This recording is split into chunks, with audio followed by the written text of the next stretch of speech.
subscribe my channel. ಎಲ್ಲರಿಗೂ ನಮಸ್ಕಾರಗಳು. ಇಂದಿನ ವಿಡಿಯೋದಲ್ಲಿ ನಾವು ಕಾಯಕವೇ ಕೈಲಾಸ ಎಂಬ ಗಾದೆ ಮಾತಿನ ವಿವರಣೆಯನ್ನು ತಿಳಿಯೋಣ ಮಕ್ಕಳೇ.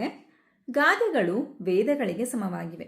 ಗಾದೆಗಳು ಹಿರಿಯರು ನುಡಿದ ನುಡಿಮುತ್ತುಗಳಾಗಿವೆ. ಕಾಯಕವೇ ಕೈಲಾಸ ಎಂಬುದನ್ನು ಬಸವಣ್ಣನವರು ಜಗತ್ತಿಗೆ ನೀಡಿದ ಅತ್ಯಮೂಲ್ಯವಾದ ಸಂದೇಶವಾಗಿದೆ. ಕಾಯಕ ಅಂದರೆ ನಾವು ಮಾಡುವ ಕೆಲಸ, ವೃತ್ತಿ ಅಥವಾ ಸೇವೆ. ಇದು ಕೇವಲ ದೈಹಿಕ ಶ್ರಮವಲ್ಲ, ಮನಪೂರ್ವಕವಾಗಿ ಮಾಡುವ ದುಡಿಮೆಯಾಗಿದೆ. ಕೈಲಾಸವೆಂದರೆ ಭಗವಂತನ ವಾಸಸ್ಥಾನ.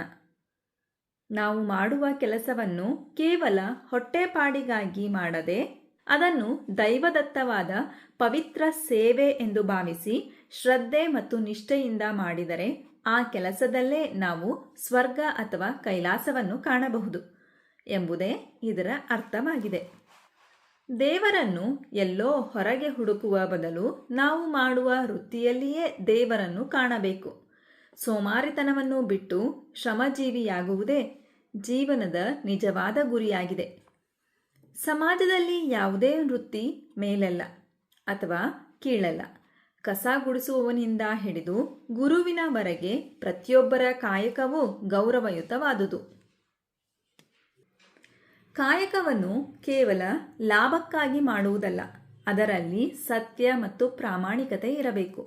ಪರರ ಶ್ರಮವನ್ನು ಕಸಿದುಕೊಳ್ಳದೆ ತನ್ನ ಬೆವರಿನ ಹನಿಯಿಂದ ಬದುಕುವುದೇ ಶ್ರೇಷ್ಠ ಕಾಯಕ. ನಮ್ಮ ವಿಡಿಯೋ ಇಷ್ಟವಾದಲ್ಲಿ ಪ್ಲೀಸ್ ಸಬ್ಸ್ಕ್ರೈಬ್ ಮಾಡಿ, ಲೈಕ್ ಮಾಡಿ, ಶೇರ್ ಮಾಡಿ, ಪ್ರೋತ್ಸಾಹಿಸಿ.